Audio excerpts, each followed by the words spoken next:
ఓం నమః శివాయ.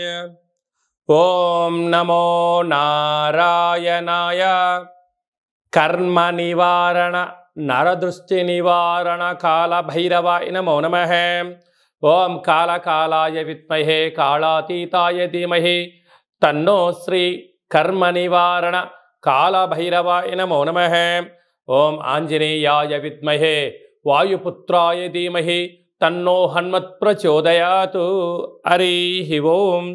మా ఛానల్కి స్వాగతం. చూస్తున్న వీక్షకులకు ప్రేక్షకులకు ప్రియ కాళభైరవ భగవద్బంధులకి స్వాగతం పలుకుతూ మమ్మల్ని ఎంతగానో ఆదరిస్తూ ఉండబడినటువంటి ప్రియ సోదర సోదరీమణులకు, జ్యోతిష్య అభిమానులకు, సనాతన ధర్మ సంరక్షకులకు అందరికీ కూడా హనుమత్ జయంతి పండగ శుభాకాంక్షలు.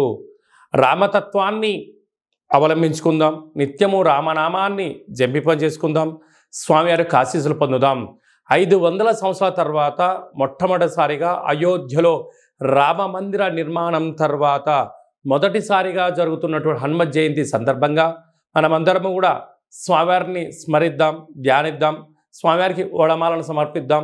తమలపాకుల పైన శ్రీరామ అనేటువంటి రామాలను రాసి ఆ యొక్క స్వామివారికి సమర్పించుకుందాం. జాతకంలో ఉండబడిన గ్రహదోషాలను తొలగించుకొని అందరినీ నిండు నూరేళ్ల ఆయురారోగ్యాలుగా ప్రసాదించాలని కోరుకుందాం. 16/6/2024 నుండి 30/6/2024 వరకు పుట్టినటువంటి వారందరికీ కూడా ముందస్తుగా జన్మదిన శుభాకాంక్షలు. గతంలో వివాహం చేసుకున్న వారికి వివాహ వార్షికోత్సవ శుభాకాంక్షలు. 16/6 నుండి 30/6/24 వరకు ద్వాదశ రాశుల్లో గ్రహ గమనాన్ని ఒకసారి వీక్షింపచేద్దాం. మేషరాశిలో కుజ భగవానుడు స్వక్షత్రకారకుడు, వృషభ రాశిలో గురు భగవానుడు సంచార స్థితి, మిథున రాశిలో రవి బుధ శుక్ర సంచార స్థితి, బుధుడు స్వక్షత్రకారకుడు, కన్య రాశిలో కేతు భగవానుడు, కుంభరాశిలో శని భగవానుడు స్వక్షత్రకారకుడు, మీనరాశిలో రాహు సంచార స్థితితో ద్వాదశ రాశుల్లో గ్రహ గమనాలు ఈ విధంగా ఉన్నాయి.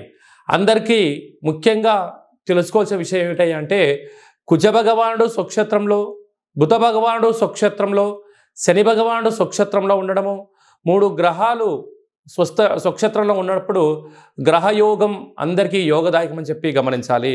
అందులో మిథున రాశిలో రవితో కలిపిన బుధ భగవానుడు అవ్వడం వలన, బుధాదిత్య రాజయోగం కారణం వలన ప్రభుత్వ ఉద్యోగ ప్రయత్నం చేసేటువంటి వారికి ఇది అందరికీ చాలా మంచి కాలము అని చెప్పి గమనించాలి. మేషరాశి వారికి ఈ బుధాదిత్య రాజయోగం ఎలా ఉండబోతుందో ఈ వీడియోలో సవివరంగా సంపూర్ణంగా తెలుసుకుందాం. మేషరాశిలో ఏ నక్షత్రాలు వస్తాయనగా అశ్విని నక్షత్రంలోని 4 పాదాలు, భరణి నక్షత్రంలో 4 పాదాలు, కృతికా నక్షత్రంలోని 1 పాదం కలిపితే మేషరాశి. చాలామందికి పుట్టినటువంటి కాల సమయంలో డేటా ఆఫ్ బర్త్లు లేనటువంటి కారణం వలన పేరు యొక్క మొదటి అక్షరాన్ని అనుసరిస్తూ ఆ రాశిని తెలుసుకొని ప్రయత్నం చేద్దాం. చు, చే, చో, లా, లి, లు, లే, లో, ఆ అక్షరాల వారందరూ కూడా మేషరాశి జాతకులే. కనుక మేషరాశిలోనే కుజ భగవానుడు స్వక్షేత్రకంగా ఉండడం అంటే మేషరాశి వారికి కుజదోషము అయినను, మేషలగ్నం వారికి అయినను కూడా కుజ భగవానుడు స్వక్షేత్రకంగా ఉండడం వలన వృత్తులలో, ఉద్యోగాల్లో, వ్యాపారాల్లో మెలకువగా ఆలోచించగలిగిన, నిత్యం అప్రమత్తంగా ఉండగలిగిన, ఏదైనా ఒక పనిచేస్తున్నప్పుడు ధర్మబద్ధంగా ఉండగలిగినట్లయితే మేషరాశి వారికి కుజ భగవానుడి యొక్క ఆశీల చేత తిరుగులేని చక్రవర్తులు అవుతారు అని చెప్పి గమనించాలి. ధనవాకు కుటుంబ స్థానంలో గురు భగవానుడు సంచారం చేయడం వలన ధర్మము, న్యాయము, ఓపిక, ప్రశాంతము, నిత్యము యోగా, ఆసనం, మెడిటేషన్ లాంటివి చేయడం వలన ధనపరమైన చిక్కులు ఉండవు. ధనాన్ని ఎలా సద్వినియోగపరచుకోగలగాలి, సమయాన్ని ఎలా దుర్వినియోగపరచుకోకుండా ఆపుకోగలగాలి, జీవన విధానంలో మరో మైలురా ఎలా దాటాలో అర్థం చేసుకునే పరిస్థితి చాలా అధికంగా ఉంటుంది. తృతీయంలో రవి భగవానుడు, బుధ భగవానుడు స్వక్షేత్రకారకుడు అవ్వడం వలన ఏడాది తర్వాత రవి భగవానుడు బుధుడితో కలిపి మిథున రాశిలో సంచారం చేయడం అనేది చాలా యోగదాయకం అని చెప్పి గమనించగలగాలి.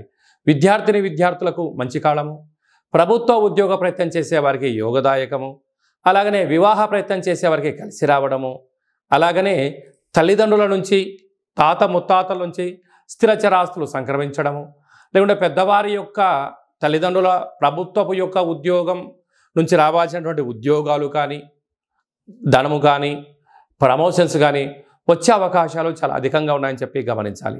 6వ స్థానంలో కేతు సంచార స్థితి ఉండడం వలన దూర, వాయు, జల ప్రయాణాలు చేసేటప్పుడు ఎన్నో రకాలమైనటువంటి ఆలోచన, అతివేగం పనికిరాదు, మౌనం అనేటువంటిది ఆయుధంగా ఉండగలిగినట్లయితే అన్నింటా విజయం మీ సొంతం అవుతుంది. లాభస్థానంలో శని భగవానుడు స్వక్షత్రకారకుడు అవడం వల్ల గతంలో పెట్టుబడి పెట్టిన వారికి ఇప్పుడు మంచి ఇన్కమ్ సోర్స్ రావడము, మరొక స్థిరాస్తులు, చరాస్తులు మీ సొంతం అవుతున్నాయి. కాకపోతే అంతర్గత శత్రువులు పొంచి ఉన్నారు కనుక కార్ డ్రైవర్లను కానీ, ఇంట్లో పనిచేసేటువంటి వారు కానీ, ఇంకొక వ్యవహారాల్లో కానీ, డబ్బుల లావాదేవీలలో రహస్యమైన చర్చలకు ఇది సరైన సమయం కాదు. కనుక వీలైనంత వరకు మీరు ఏదైనా ఒక పని ప్రారంభించేటప్పుడు ఒంటరిగా ఉండడం, అది విజయం సాధించిన తర్వాత మీరు చెప్పుకోగలిగినట్లయితే అంతర్గత శత్రువులు తగ్గిపోతారని చెప్పి గమనించగలగాలి. హోటల్ వ్యాపారాలు, సాఫ్ట్వేర్, హార్డ్వేర్ ఉద్యోగస్తులు, వృత్తి, స్వయం వృత్తులు, సేవా రంగాలు, వ్యాపార కార్యక్రమాలు చేసేవారందరికీ ఇది చాలా మంచి కాలము అని చెప్పి గమనించాలి.